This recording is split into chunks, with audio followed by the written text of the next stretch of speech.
Egoísmo, outroísmo, autoísmo, por Marcelo Ferrari, da Unficina. Nome aos bois. A palavra outroísmo é uma invenção minha. Então, para que você possa entendê-la, preciso explicá-la. Mas antes de explicar o que é altruísmo, primeiro vamos entender sobre o processo de nomear e conceituar.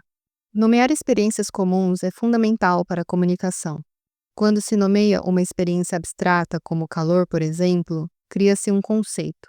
Como o conceito dá concretude ao abstrato, através da nomeação e da definição, fica parecendo que o conceito cria a experiência.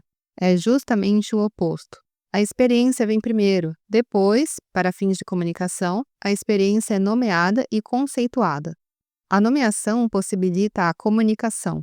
Por exemplo, um objeto jogado para cima sempre caiu no chão, até que um dia Isaac Newton foi estudar essa experiência e a nomeou Lei da Gravidade. A experiência da gravidade já existia antes de Newton nomeá-la, mas a partir da nomeação ficou possível e mais fácil conversar sobre a gravidade. Outro exemplo é a febre. A experiência da febre já existia antes de ser nomeada de febre. Alguém deu o nome de febre para a febre. A partir daí, ficou mais fácil se referir e conversar sobre febre. Nomear e conceituar é muito importante, principalmente no campo da ciência. A Unficina é uma escola de autociência. Então, nos primeiros livros que escrevi para a Unficina, eu precisava explicar aspectos da experiência humana na qual ainda não haviam palavras para comunicação. Sendo que não haviam, precisei inventá-las. Outroísmo é uma dessas palavras. Pensei em outras possibilidades. Pensei na palavra outrocentrismo. Usei essa palavra durante algum tempo, mas achei que outroísmo era uma palavra melhor e mudei de opção.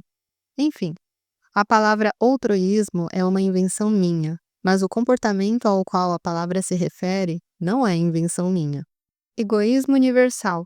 Por que inventei a palavra outroísmo ao invés de usar uma palavra que já existia? Acontece que a palavra mais próxima do que precisava explicar é muito mal usada e, por isso, ao invés de ajudar, atrapalha. Que palavra é essa?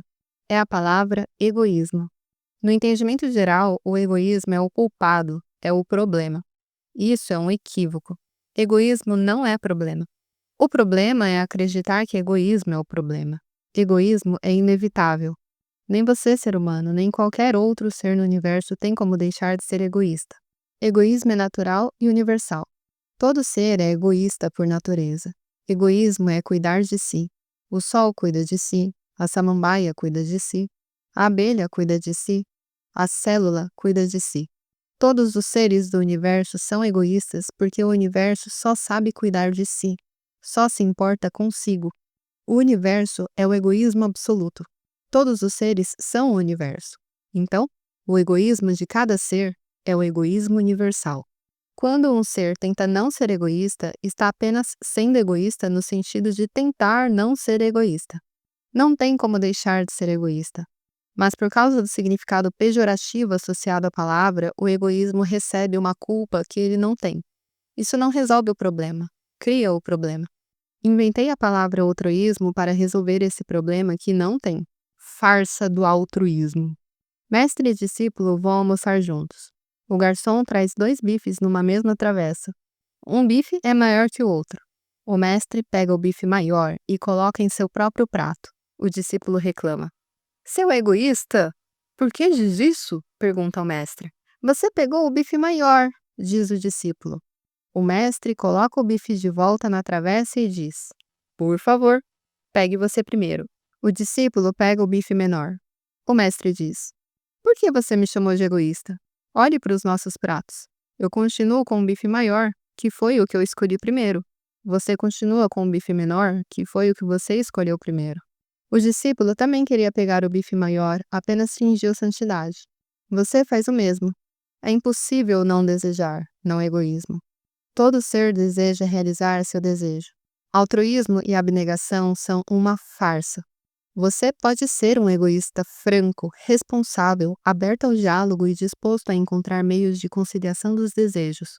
Ou você pode ser um egoísta hipócrita, vitimista e manipulador que reclama do outro ser o que você também é, mas finge que não. São 2 opções sobre a mesa, 2 jeitos de viver. Qual você escolhe? natural, universal e inevitável. A palavra egoísmo é tão martirizada que é sinônimo de demônio. No começo da oficina, quando explicava que egoísmo é natural, o repúdio era imediato e enorme. As pessoas não tinham sequer estômago para ouvir. Logo diziam: "Você é uma pessoa esclarecida e está defendendo o egoísmo? Como pode? Você é louco!" Era difícil aprofundar no autoconhecimento por conta do mau entendimento do egoísmo. Em algumas tradições, o demônio é o egoísmo. Em outras, usa-se a palavra desejo. Daí, o demônio é o desejo. Egoísmo e desejo são sinônimos. Egoísmo é desejar. Você deseja seu próprio bem. Isso é natural, universal e inevitável. É impossível você deixar de desejar porque você é egoísta. Sua natureza é pulsante, desejante, egoísta. Egoísmo é benéfico tanto para você como para os outros. Quando você cuida de si, é bom para você, porque você fica bem cuidado. E é bom para todos os outros que não precisam cuidar de você, pois você mesmo está cuidando de si. Egoísmo é fundamental para viver e conviver bem. Só que a palavra egoísmo gera repulsa por força da cultura. Esse era metade do meu problema, separando o joio do trigo. Egoísmo, entendido como desejo, visa sempre ao bem, mas no âmbito do comportamento aponta para um mal, quando você impõe seu desejo ao outro ou vice-versa. Uma mesma palavra com dois significados opostos. Eu precisava resolver isso primeiro para depois esclarecer a causa do mal viver. Como separar duas ideias distintas coladas numa mesma palavra? A solução foi criar duas novas palavras: outroísmo, para apontar o mau uso do egoísmo, o tipo de uso que gera mal viver, e autoísmo, para apontar o bom uso do egoísmo, o tipo de uso que gera bem viver. Uma vez separados esses dois jeitos de usar egoísmo, deixei de utilizar a palavra egoísmo e passei a utilizar apenas a palavra desejo. É por isso que na literatura da oficina você não encontra a palavra egoísmo, só encontra a palavra desejo. Egoísmo mal usado. Então existe egoísmo mal e bom? Não. Você é que usa mal o seu egoísmo. Você é o usuário do seu egoísmo.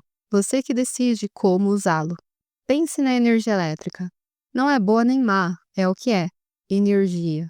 Você pode usar a energia elétrica para fazer o chuveiro funcionar e tomar um banho quente, por exemplo, mas também pode usá-la para eletrocutar alguém ou a si mesmo. A energia elétrica não se recusa a fazer nenhuma das duas coisas. A energia elétrica sequer sabe para o que está sendo usada. Consciência é atributo do usuário da energia elétrica. A energia elétrica é a coisa que está sendo usada, não é o usuário. O mesmo acontece com o desejo, egoísmo. Desejo é eletricidade, impulso, vontade. Seu desejo é a força que possibilita você se manifestar. Como você se manifesta, de que forma, de que jeito, é responsabilidade sua, usuário do desejo. Seu desejo não tem consciência, não sabe o que é bem e mal, certo e errado, melhor e pior. Quem sabe disso é você. Por isso não existe egoísmo do mal, e sim egoísmo mal usado. Dois jeitos de viver. Tem várias maneiras de definir altruísmo, pois altruísmo tem vários aspectos. Vamos começar pela seguinte: altruísmo é um jeito de viver. Você está sempre vivendo. É só isso que você faz, viver. Não tem uma segunda coisa para você fazer. Conte a si mesmo tudo o que você faz e ficará evidente que tudo é você vivendo. Isso passa despercebido porque você nomeia seu viver com vários verbos: acordar, andar, estudar, trabalhar, namorar, almoçar, descansar, ir, voltar, etc. Só que todos esses verbos são um verbo só: viver. Altruísmo é um jeito de você fazer essa única coisa que você tem para fazer: viver. Mas, se é um jeito de viver, logo não é o único. Significa que deve existir outros jeitos de viver. Sim, existem dois jeitos de você viver. A. Você pode viver de um jeito altruísta.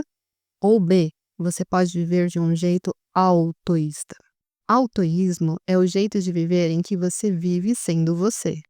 Altruísmo é o jeito de viver em que você vive sendo outro. Você sendo outro. Você pode viver sendo você mesmo, único, singular. Mas você pode se proibir de viver sendo você mesmo. Se você não está sendo você, está sendo outro. Por isso, seu viver é altruísta. Vamos supor que você goste de fazer piada, dar risada, falar palavrão, mas você se obriga a ser formal. Você tentando ser formal é você tentando ser outro. É você vivendo outroísta. Viver outroísta é viver mal porque você não funciona bem sendo outro. Viver autoísta é viver bem porque você funciona bem sendo você. Com educação. O natural é você viver sendo você. Isso deveria ser sempre, deveria ser regra e não exceção. Mas, na prática, a teoria é outra. O que é natural não acontece. Na prática, você vive sendo outro. Você vive sendo seus pais, seus amigos, seus professores, sua sociedade, o comercial de cerveja, o partido político, a religião, a moda, etc. O que acontece que impede o natural de acontecer? A resposta é simples. O que impede o natural é o cultural. Você virou outro porque você foi educado para ser outro. A experiência humana é com educação. Aprender é imitar. Vou trocar a palavra educação por aprendizagem. O que é aprender? Aprender é imitar até decorar. Lembra do caderno de caligrafia da escola? O que você fazia no caderno de caligrafia? Você praticava imitar as letras do alfabeto. Educar é propor um gabarito a ser imitado. Aprender é decorar um gabarito.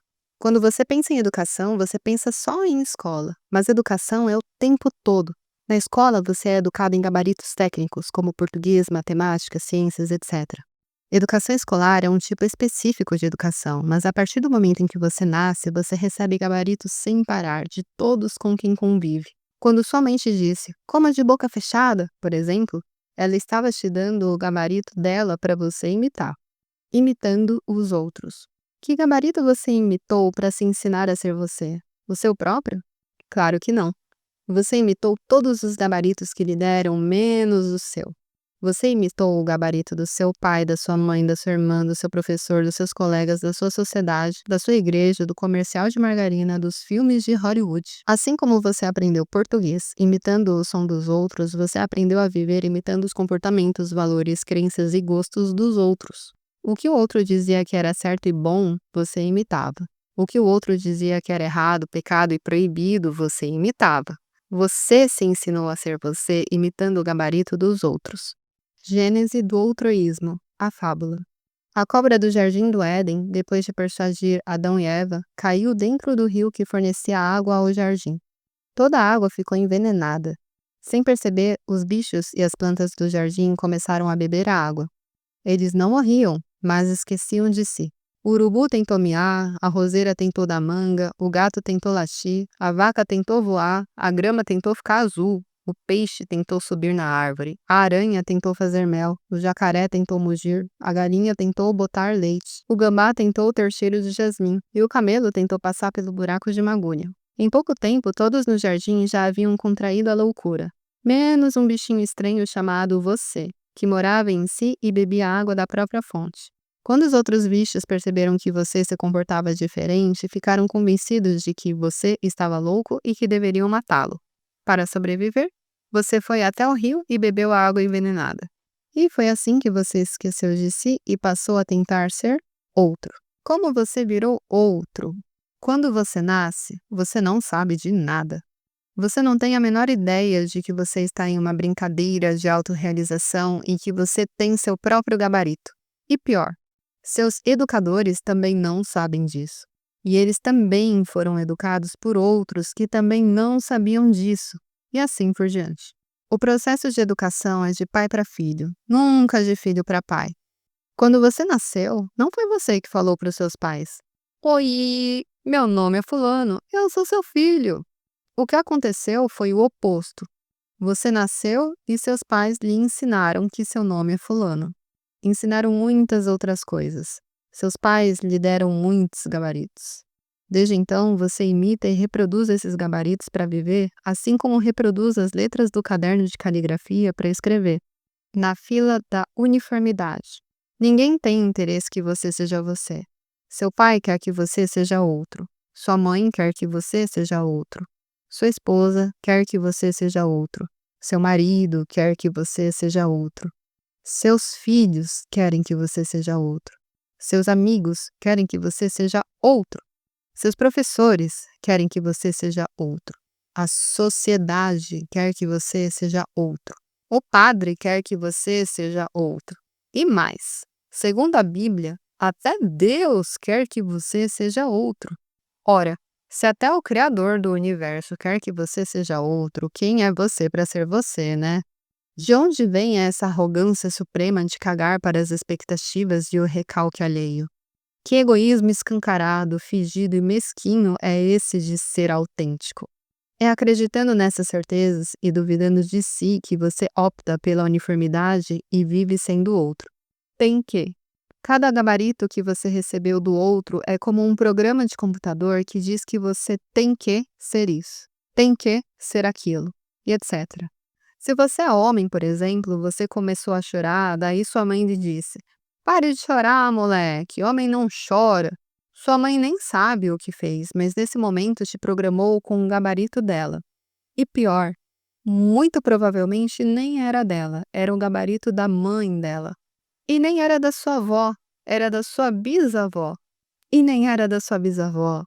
Mas enfim, sua mãe te gabaritou que homem não chora. Você introjetou esse gabarito, imitou, imitou, imitou, até virar um piloto automático. Por isso você quer chorar, precisa chorar, mas o piloto automático não deixa. Competência subconsciente. Você não nasceu falando um idioma, você aprendeu. Você também não nasceu altruísta, você aprendeu. E aprendeu tão bem que se tornou uma competência subconsciente. Competência subconsciente é execução automática por hábito. Falar português é uma competência subconsciente explícita. Altruísmo é uma competência subconsciente implícita. Como desliga a competência subconsciente? Não desliga, nem precisa. Competência subconsciente é uma fantástica ferramenta mental. É por causa dela que você faz coisas complexas com facilidade. Competência subconsciente só causa problema quando você desenvolve um automatismo, hábito, em algo que é prejudicial a você. Viver de forma altruísta é um desses casos. Por isso, não importa o tanto que você queira viver bem. Enquanto sua crença no altruísmo for uma competência subconsciente, sua própria competência subconsciente lhe fará retornar repetidas vezes ao mal viver. Esta é a má notícia. A boa notícia é que se foi você que se ensinou a viver de forma altruísta, você também pode se ensinar a viver de forma autoísta. Eterno novo herdeiro. Imagine que você é dono de uma fábrica. Cabe a você ensinar seus funcionários como eles devem funcionar para que a sua fábrica produza o tipo de produto que você deseja. Você ensina. Seus funcionários aprendem. E sua fábrica se torna uma produtora automática do produto que você deseja. Agora, imagine que você tenha herdado essa fábrica e que o produto atual que sua fábrica está produzindo não é o tipo de produto que você deseja. O que você deve fazer para que a produção da sua fábrica mude do produto atual para o produto desejado? Sendo que o produto atual vem do tipo de produção herdada, sendo que o tipo de produção herdada vem do tipo de funcionamento dos funcionários herdados, sendo que você é o novo dono, para mudar a produção, você deve mudar o funcionamento dos funcionários herdados. Como? Ensinando seus funcionários a funcionar no novo funcionamento. A fábrica é você. Os funcionários é o subconsciente. O funcionamento atual de seus funcionários é o altruísmo. Por isso você vive mal. Mas você é eterno novo herdeiro de si mesmo. Viver é herdar-se de si mesmo. Então, cada novo instante é uma nova oportunidade de você se ensinar uma nova forma de viver e assim produzir um novo produto. Imperfeito. Você se compara com outro, com um gabarito alheio e surge em você a crença na imperfeição. Por isso você vive tentando ser outro. Mas não há nada de errado com você a não ser sua crença na imperfeição. Você não é imperfeito, você é imparfeito. Seu nariz é imparfeito. Sua genética é imparfeita. Seu desejo é imparfeito. Seu medo é imparfeito. Seu amor é imparfeito. Seu jeito é imparfeito. Você é imparfeito porque a natureza do universo é a universalidade. Um é diferente de um. Patinho feito. O universo disse: faça-se. E o patinho foi imparfeito. Que patinho defeituoso? Defeituoso é pouco. Olha como anda errado. ele vai nos estragar também. E todo dia o patinho era maltratado. Então, cansado de ser maltratado, o patinho resolveu ir embora do mundo. Depois de muito caminhar, chegou em um lago. Ao aproximar-se do lago, viu uma imagem na água. Sem entender que era seu reflexo, começou a conversar com a imagem na água. Por que sofro tanto? Boa pergunta. Por que está sofrendo? Porque sou imperfeito. Quem disse? Todos dizem, o mundo diz. E você acredita? Claro que acredito. Por que acredita? Porque todos dizem. E como você gostaria de ser? Gostaria de ser perfeito. Perfeito como? Perfeito igual aos outros. Mas cada um é diferente. Sim, é verdade. E por que quer ser igual aos outros? Para que me aceitem. Ninguém te aceita? Não como sou, imperfeito. Quer ser perfeito para ser aceito? Sim, quero ser aceito, mas eu te aceito. Você me aceita como sou? Exatamente como você é. Aceita minhas imperfeições? Sim, são suas imperfeições que te fazem ser você. Nossa, é verdade! Você é além de perfeito. Hã? Como assim? Você é ímpar feito. É verdade, meu sofrimento até passou e não precisa voltar mais. Grato por me aceitar. O prazer é todo meu. Posso te abraçar? Claro! Aproxime-se. O patinho foi se aproximando até mergulhar em si mesmo. Quando voltou à superfície, estava ímpar feito. Vazio existencial. É sempre bom lembrar que um copo vazio está cheio de ar. É tentando preencher o vazio que você bloqueia a si mesmo. Eu tenho que isso, eu tenho que aquilo. O que você chama de vazio é você cheio de medo de ser autêntico. Vazio é o fruto da sua busca pelo pote de ouro no final do arco-íris, ou seja, pela perfeição. Não existe perfeição. Tudo no universo é único, singular e imperfeito. Perfeição é um equívoco. É a suposição que você deve viver de acordo com algum padrão alheio. Isso é impossível. Se fosse possível, você já teria conseguido. A solução não é preencher o vazio com algo artificial, mas retirar o que está bloqueando o natural. Um tratamento médico não produz saúde, apenas retira o que está bloqueando a saúde. Retirado o bloqueio, a saúde volta naturalmente. Saúde é natural. Imperfeição é natural. Sua crença na perfeição é o bloqueio. Quando você desperta e percebe a insanidade que é tentar ser perfeito, você imediatamente para de tentar e se permite ser você, imperfeito. Despertar para a imperfeição é você se curando do equívoco da perfeição. Quanto mais você se cura, mais evidente fica que vazio não é vazio. É você cheio de autonegação. Pé de você. A sabedoria necessária para viver bem vem de fábrica. Não há necessidade de educação. Para você viver bem, basta você viver sendo fruto da sua própria semente, produto da sua própria individualidade. Pé de você. O que acontece é que isso não acontece. Você vive como uma laranjeira que dá manga, morango, kiwi, tomate, pepino, presunto, tofu, Doritos, Coca-Cola, Fanta, uva, soufflé, gasolina, tudo menos laranja. Você vive sendo o outro. E por quê? Porque você foi educado pelo outro. E qual é o problema nisso? O problema é que o outro é incapaz de saber por você e vice-versa. Então, como o outro pode lhe ensinar a viver bem, sendo que o outro é incapaz de saber o que é bem para você? Bem e mal não é igual para todos. É igualmente diferente, é relativo à unicidade de cada um.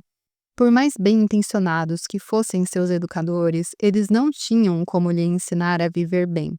O fracasso deles era inevitável. Você vivendo mal é a prova viva disso. Por que continuar? De que outra prova você precisa para deixar de viver de acordo com o bem que aprendeu e passar a viver de acordo com o que lhe faz bem?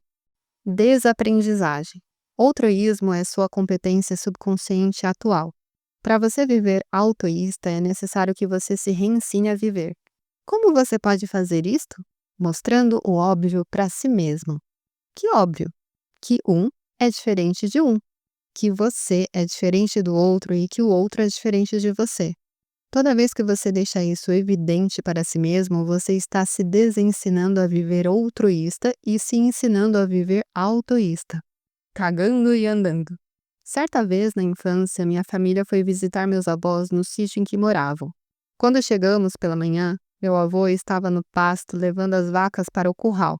Fui até meu avô avisá-lo da nossa chegada e vi que ele estava usando uma camiseta do Iron Maiden. Perguntei se ele sabia o que era a Iron Maiden. Ele respondeu que não. A camiseta era minha. Tinha ficado velha, então minha mãe deu para ele usar no sítio. Caí na gargalhada. Ele sequer entendeu do que estava rindo. Ninguém cagou regra que meu avô era velho demais para usar a camiseta de banda de rock. E creio que, mesmo que alguém tivesse cagado essa regra, ele cagaria para essa regra, igual as vacas no pasto. A velhice é uma segunda chance de foda-se total. Na infância, cagamos para as regras, mas por ingenuidade. Na velhice, podemos fazer o mesmo por lucidez. Sabemos que vamos morrer em breve, então não podemos mais perder tempo sendo obedientes. Se você ainda é jovem e deseja permanecer jovem, ao menos em espírito, não se conforme. R. Mije fora do vaso, mije fora do alvo, saia do trilho da uniformidade. Permita-se ser você sem medo de ser feliz. Senão, ao invés de chegar na velhice cagando e andando como as vacas, só lhe restará chorar o leite derramado. Eu sou 37. Você não tem como saber que está vivendo autoísta, mas pode sentir. Felicidade e sofrimento servem por isso. Por exemplo, você calça 37, mas acredita que deve usar sapato 35. Você compra um sapato 35 e dói o pé. O dedão fica roxo. Pra que tanta dor? Para você ficar consciente que 35 não é o número ideal para você. E qual é o número ideal para você? Você precisa tentar novamente, optar novamente pelo que acredita ser o ideal. Você acredita que é 36, compra um sapato 36 e dói menos. O dedão passa de roxo para azul marinho, mas ainda dói. Por que ainda dói? Para você ficar consciente que 36 ainda não é o número ideal para você. E qual é o número ideal? Você precisa tentar novamente, optar novamente pelo que acredita ser ideal. Você opta por 37. Compra um sapato 37 e... Ah, que maravilha, que felicidade! O dedão fica rosinha, normal, relaxado dentro do sapato. Seu pé atingiu a iluminação. É o pé raízo.